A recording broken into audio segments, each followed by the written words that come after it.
ढोल गवार सूद पुष्णारी, ये हमारी सारी बहनें, यही नहीं केवल यही, हर समाज की बहनें उससे शामिल हैं। नारी में हर समाज की महिलाएं हैं, वो चाहे यहाँ के चातुर्वर्ण में ब्राह्मण समाज की हो, चाहे क्षत्रिय समाज की हो, चाहे वैश्य समाज की हो, चाहे शूद्र समाज की हो, सभी वर्ग की महिलाओं को इन्होंने उसमें शामिल किया है। ढोल गवार सूद पुष्णारी सकल ताड़ना के अधिकार का सबसे बड़ा विद्वान होने का गौरव प्राप्त करने के बाद जब बाबा साहब अम्बेडकर भारत घूम पर आते हैं तो उनको भी जबरे जबरे पर जातीय पान के कपड़े धूप पीने पड़ते हैं।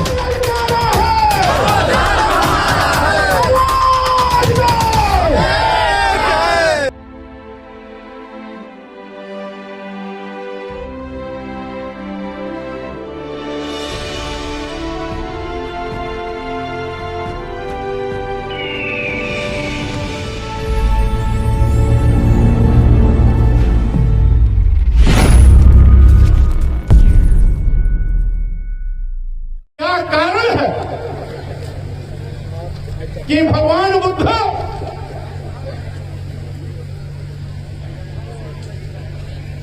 केवल देश में ही नहीं, दुनिया के सभी देशों में आज भी विद्यमान है।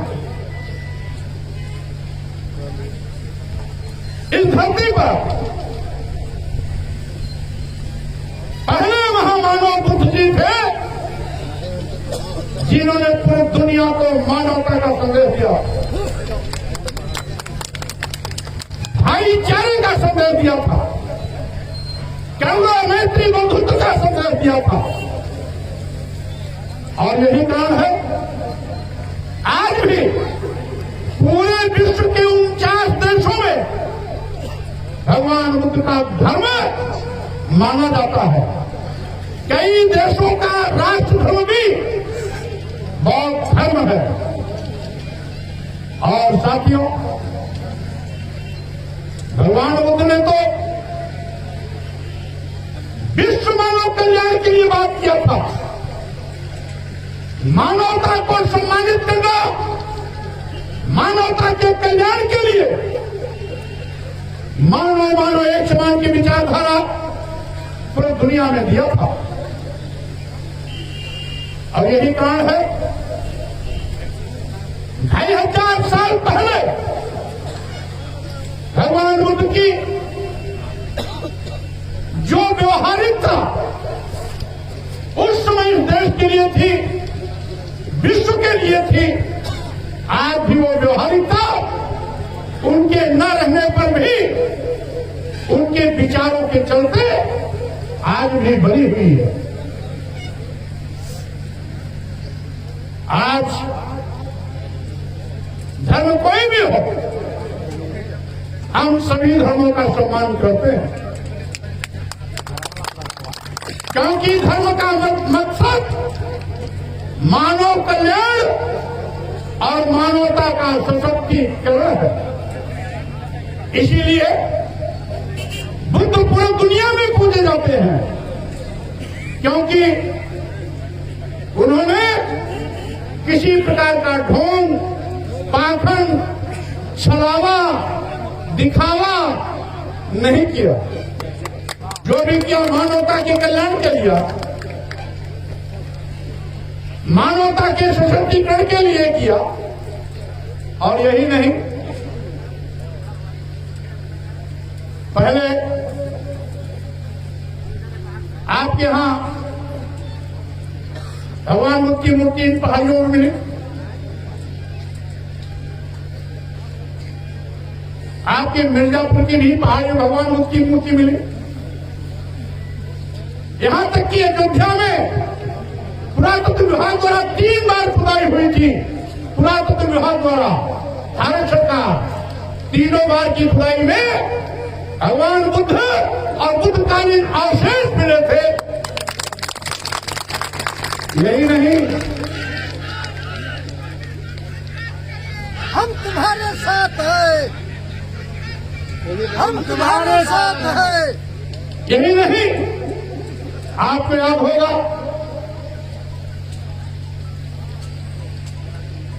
2000 के युद्ध में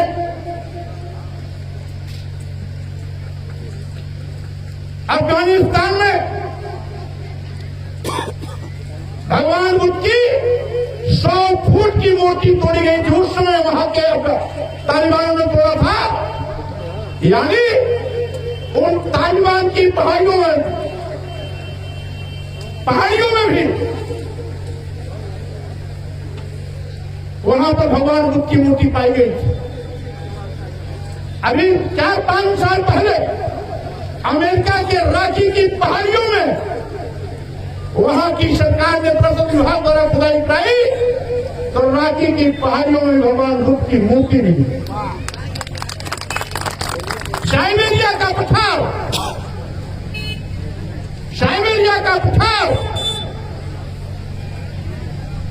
ज्यादा क्षेत्र जिसमें रूस के अंदर आता है, उस पठारियों में भी खुदाई के दौरान भगवान बुद्ध की मूर्ति मिली। रूस जो पहले 100% कम्युनिस्ट था, आज वहां की आबादी 40% बौद्ध धर्मावलंबी बन गई है। चीन, जापान, लंका, इंडोनेशिया, आज यहाँ छोटे छोटे तमाम देश पहले से बुद्धिस्ट है। जावा, सुमात्रा, बोर्नियो, म्यांमार, ये सब पहले से बुद्धिस्ट है। लेकिन रूस में बौद्ध धर्म का विस्तार इस बात को साबित करता है कि बुद्ध का जो मानवता का कल्याण का संदेश है वो पूरी दुनिया में सर्वमान्य है। यही नहीं, हमारे देश के प्रधानमंत्री माननीय नरेंद्र मोदी जी अमेरिका जाते हैं, यूनाइटेड नेशन में जब बात करते हैं तो वहां भी कहते हैं हम उस भारत भूमि से आए हैं जहां भगवान बुद्ध पैदा हुए और जहां बुद्ध है वहां युद्ध की बात नहीं हो सकती है, ये मोदी जी ने कहा था। यानी साथियों, भगवान बुद्ध का संदेश हमको करुणा, मैत्री, बंधुत्व का संदेश देता है, हमें भाईचारा का संदेश देता है, हमें मानो एक समान का संदेश देता है, हमें सम्मान स्वाभिमान से जीने का अवसर देता है।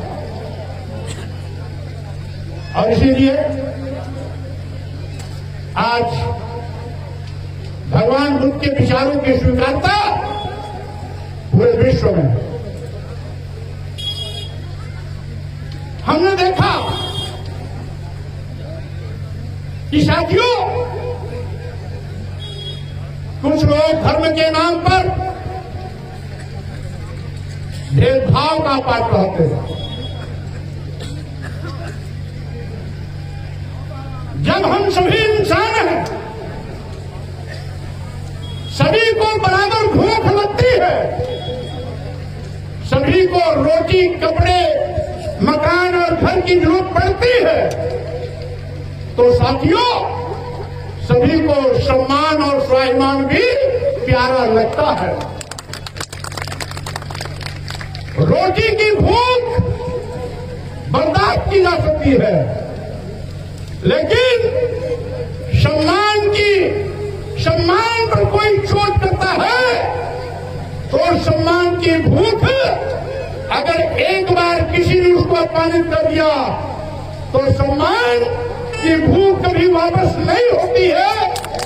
यानी हम रोटी आज नहीं मिलेगी, कल खा लेंगे, बात चल जाएगी, लेकिन आज अगर कोई हमें अपमानित करता है तो ये अपमान जिंदगी भर हमें कचोटता रहेगा। तो धर्म के ठेकेदार धर्म की आड़ में यहां की महिलाओं के साथ भेदभाव किया, आदिवासियों के साथ भेदभाव किया, दलितों के साथ भेदभाव किया, पिछड़ों के साथ भेदभाव किया। आखिर क्यों भाई? क्या महिलाएं इंसान नहीं है? क्या आदिवासी इंसान नहीं है? क्या दलित इंसान नहीं है? क्या पिछड़ा इंसान नहीं है? अगर इंसान है तो आपकी तरह इनको भी भूख लगती है, आपकी तरह इनको भी सम्मान प्यारा है। तो धर्म के नाम पर गाली दो, धर्म के नाम पर नीच और धन क्यों कहा जाता है? धर्म के नाम पर अपमानित करने की बात क्यों की जाती है? धर्म के नाम पर मारने, पीटने या प्रताड़ित करने की बात क्यों की जाती है? स्वामी जी संघर्ष करो, हमारे साथ है। स्वामी जी संघर्ष करो, हमारे साथ है। साथियों, मैं पूछना चाहता हूं, हमने केवल एक छोटी सी बात कही और अपनी नहीं कही, जो तुलसीदास जी की लिखी हुई रामचरितमानस में लिखा गया, हमने केवल उसकी बात कही। उसमें एक जगह लिखा है कि जे बड़ाधम तेरी कुम्हारा, जे बड़ाधम तेरी कुम्हारा, सुपच किरात कोल कलवारा। यानी जे बड़ाधम यानी अधम से अधम यानी नीच जातियां। हमारे कोई भी बैठे निराला कोई, अब जो खड़े हुआ निराला कोई। अब बताओ इनकी ये किस मामले में कमजोर दिखाई पड़ रहे हैं? हा? अब इनको कहते हैं नीच। क्या धर्म को शोभा देता है? क्या धर्म के नाम पर आप किसी को गाली दे सकते हैं? या क्या गाली धर्म हो सकता है? नहीं। क्या अपमान करना धर्म हो सकता है? नहीं। तो इसको आप धर्म कैसे मानते हो? हमने तो केवल यही कहा, इन पंक्तियों से जाति विशेष को इंगित करते हुए आपने नीच कहा, आधम कहा। आखिर क्यों कहा? अब एक वर्ग के लोग पूरे देश में पागलों जैसा व्यवहार कर रहे हैं, बौखला गए। भाई हमने आपको गाली दिया नहीं, हमने आपको चाटा मारने के लिए कहा नहीं, हमने आपको नीच और अधम कहा नहीं, हमने आपको अपमानित और प्रताड़ित करने की बात कही नहीं। हमने तो केवल ये कहा कि धर्म के नाम पर इस देश की महिलाओं, आदिवासियों, दलितों, पिछड़ों को कहीं जाति सूचक शब्दों का प्रयोग करके नीच कहना, अधम कहना, कहीं महिलाओं को और शूद्र समाज को प्रताड़ित करने की बात करना, कहीं पर विद्वान होने के बावजूद भी इनको सम्मान न देने की बात करना, आखिर ये कहां का धर्म है? एक जगह लिखा है, ढोल गवार सूद पुष्णाली। ये हमारी सारी बहनें, यही नहीं, केवल यही, हर समाज की बहनें उसमें शामिल हैं। नारी में हर समाज की महिलाएं हैं, वो चाहे यहाँ के चातुर्वर्ण में ब्राह्मण समाज की हो, चाहे क्षत्रिय समाज की हो, चाहे वैश्य समाज की हो, चाहे शूद्र समाज की हो, सभी वर्ग की महिलाओं को इन्होंने उसमें शामिल किया है। ढोल गंवार सूद पुष्णाली, सकल ताड़ना के अधिकारी। ताड़ना, प्रताड़ित करना।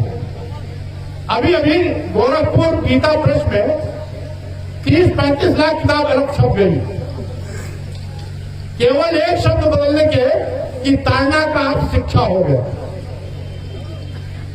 अब ये पढ़ाने लगे कि ताड़ना का मतलब शिक्षा हो गया। पहले तो मैं सवाल करता हूं, क्या गीता गोरखपुर गीता प्रेस शब्द का अर्थ बदलने में सक्षम अथॉरिटी है? नहीं है। जब सक्षम अथॉरिटी है नहीं, तो आप तैरना का शिक्षा कैसे कर सकते हो? जबकि आपकी ही गीता प्रेस की जितनी पुरानी छपी हुई किताबें हैं रामचरितमानस की, उसमें सब में तैरना का अर्थ है मारना, पीटना, प्रताड़ित करना। और आज भी रामचरितमानस की एक चौपाई और है जिसमें ताड़न का अर्थ अभी भी मारना, पीटना दर्शाया गया है। नए एडिशन में भी वो लिखा हुआ है जिसमें है सापत ताड़त पुरुष कहंता, सापत ताड़त पुरुष कहंता, पूजे विप्र कहा सब संता।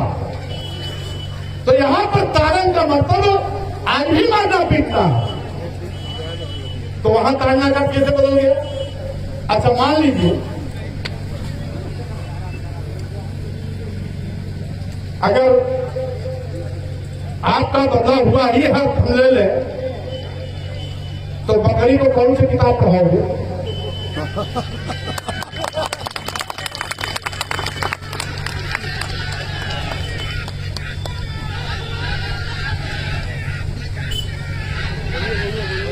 गधे घोड़े खच्चर को किस स्कूल में पढ़ाने का काम करोगे? भैंस गाय ऊंट को किस स्कूल में भेज के पढ़ाने का काम करोगे? अरे माननीय मुख्यमंत्री जी, आप गौशाला बेकार खुलवाए हैं। इन सारे जानवरों को स्कूल में भेजिए पढ़ने के लिए और जानवरों को स्कूल में पढ़ाने का काम करिए।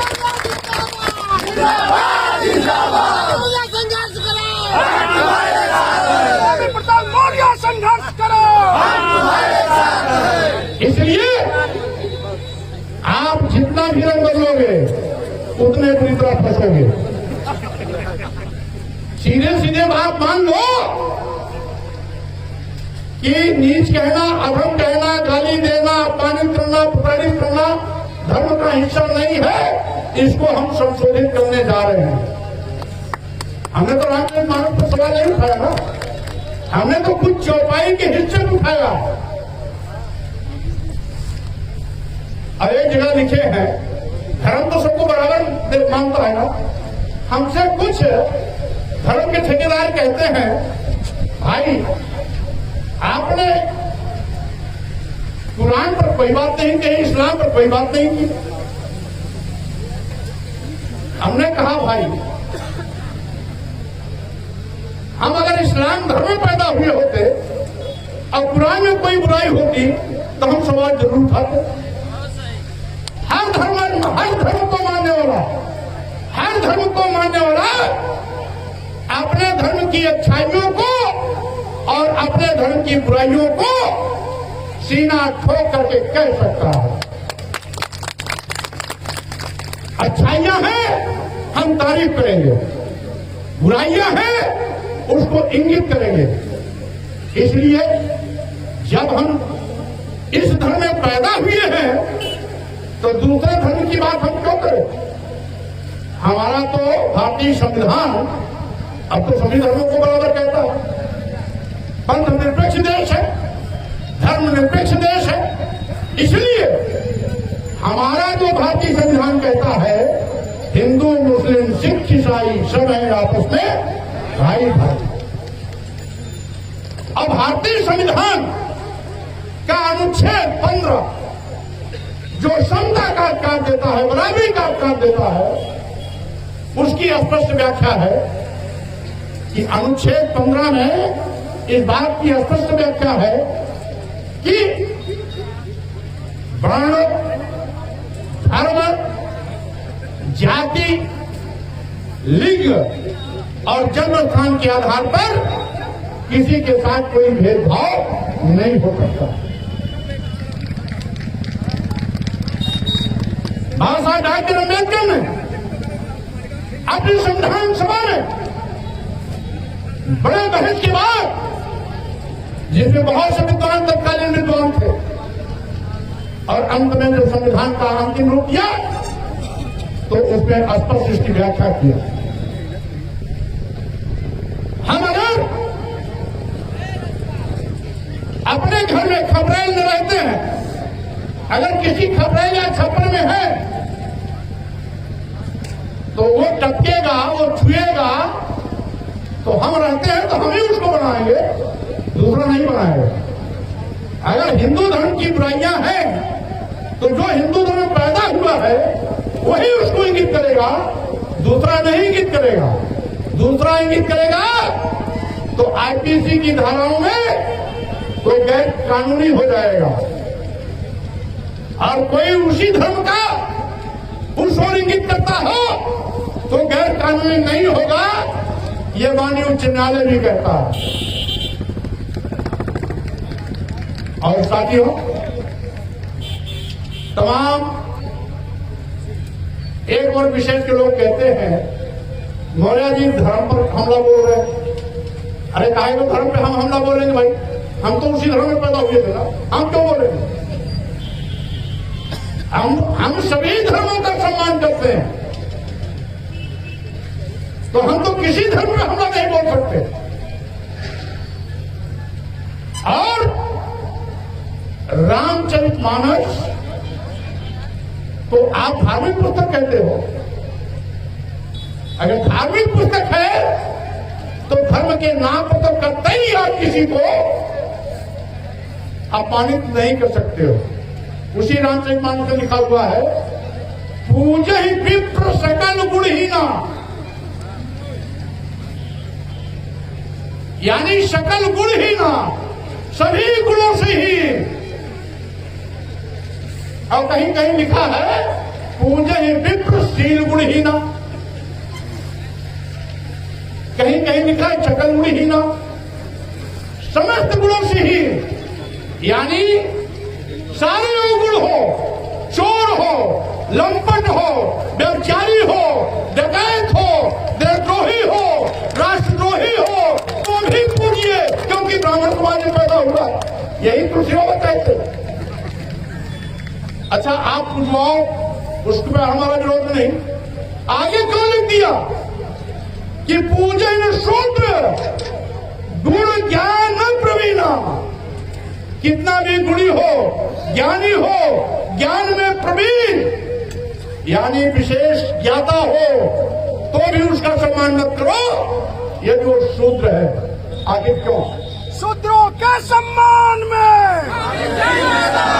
शूद्रों के सम्मान में, मैदान में। और इसीलिए हमने देखा, यही व्यवस्था के चलते बाबा साहब डॉक्टर अम्बेडकर जिंदगी जाति अपमान के कड़वे घूट पीने के लिए मजबूर की होते रहे। दुनिया का सबसे बड़ा विद्वान होने का गौरव प्राप्त करने के बाद जब बाबा साहब डॉक्टर अम्बेडकर भारत घूम पर आते हैं तो उनको भी जर्रे पर जाति अपमान के कड़वे घूट पीने पड़ते हैं। जिसके नाते इसी जाति अपमान के कारण व्यथित होकर के बाबा साहब डॉक्टर अम्बेडकर ने कहा था कि मैं हिंदू घर में पैदा हो गया, ये मेरे बस में नहीं था, लेकिन मैं हिंदू होकर नहीं मरूंगा, ये मेरे बस में है। और 1956 में यानी संविधान लागू होने के बाद कानून मंत्री भी बन गए, उसके बाद इसी जाति अपमान से मुक्ति पाने के लिए 10 लाख लोगों के साथ नागपुर की दीक्षा भूमि में बाल धर्म करने का काम किया था।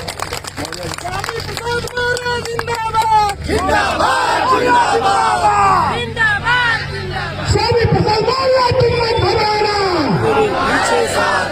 आवाज दो, आवाज दो, स्वामी ललकारा है। साथियों, धर्म हमारा है, स्वामी ललकारा है, आवाज दो। साथियों, मैं ये भी कहना चाहता हूं, स्वामी प्रसाद मौर्य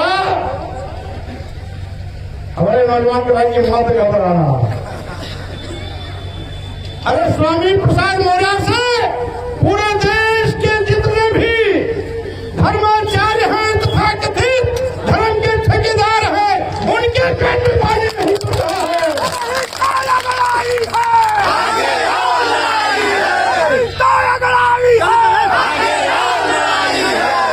नहीं अमरण होगा, संग्राम महाभीषण नहीं अमरण होगा, संग्राम महाभीषण। इसलिए मैं कहना चाहता हूं साथियों, सच की लड़ाई लड़ने वाला कभी डरता नहीं, सच की लड़ाई लड़ने वाला कभी घबराता नहीं, सच की लड़ाई लड़ने वाला कभी कदम पीछे हटाता नहीं है। इसलिए हमने तो आर पार की लड़ाई लड़ने का मन बनाया है। माननीय राष्ट्रपति जी को, माननीय प्रधानमंत्री को हमने पत्र भी भेजा है। 5-6 पेज का पत्र मैंने प्रधानमंत्री और राष्ट्रपति जी दोनों को भेजा है। कौन कौन सी बातें देश की महिलाओं, आदिवासियों, दलितों और पिछड़ों के अपमान करने के लिखी गई है, मैंने उसमें पूरा हवाला दिया है। वो सभी मीडिया वालों के पास भी लगभग उसकी कापियां पहुंच गई होंगी। और मैं यही कहना चाहता हूं, अभी अभी पूरे देश के महिलाओं, आदिवासियों, दलितों, पिछड़ों के गुस्से को देखकर आरएसएस के प्रमुख भागवत जी ने कहा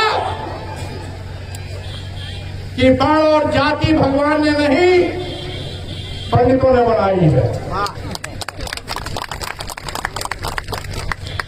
और संघ के प्रमुख भागवत जी भी, वो दलित नहीं है, आदिवासी नहीं है, पिछड़े नहीं है, वो महिला भी नहीं है, वो भी उच्च कुलीन ब्राह्मण है, वो भी चित्पावन ब्राह्मण है, उच्च कुलीन ब्राह्मण है। जिस कुल से शंकराचार्य बनते हैं उस कुल वाले ब्राह्मण है। उन्होंने कहा अब ये तमाम धर्म का चादर ओढ़े हुए जो हमारे खूनी और हिंसक भेड़िए साधु महात्मा धर्माचार्य के रूप में जो स्वामी प्रसाद मौर्य का सिर काटने के लिए 51 लाख 21 लाख की सुपारी दे रहे थे, जो स्वामी प्रसाद मौर्य का जीव काटने के लिए 11 लाख 5 लाख की सुपारी दे रहे थे, जो स्वामी प्रसाद मौर्य का हाथ काटने, कान काटने, नाक काटने की बात कर रहे थे, अब भागवत जी बोल दिए तो उनका क्यों नहीं सिर काटने की बात कर रहे हो? अगर भागवत जी बोल दिए तो उनका सिर कड़क करने की बात क्यों नहीं कर रहे हो? उनकी जीभ काटने की बात क्यों नहीं कर रहे हो? उनका हाथ नाक कान काटने की बात क्यों नहीं कर रहे हो? जीभ काटने वालों को गिरफ्तार करो।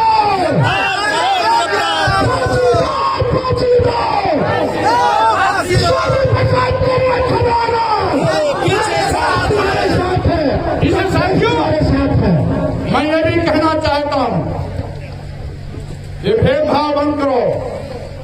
धर्म हमने ईसाई के प्रार्थना पत्र को देखा, प्रार्थना सभा को देखा, जो जैसे जाता है लाइन में खड़ा होकर के वैसे ईसा मसीह के सामने पूजा अर्चना करता है।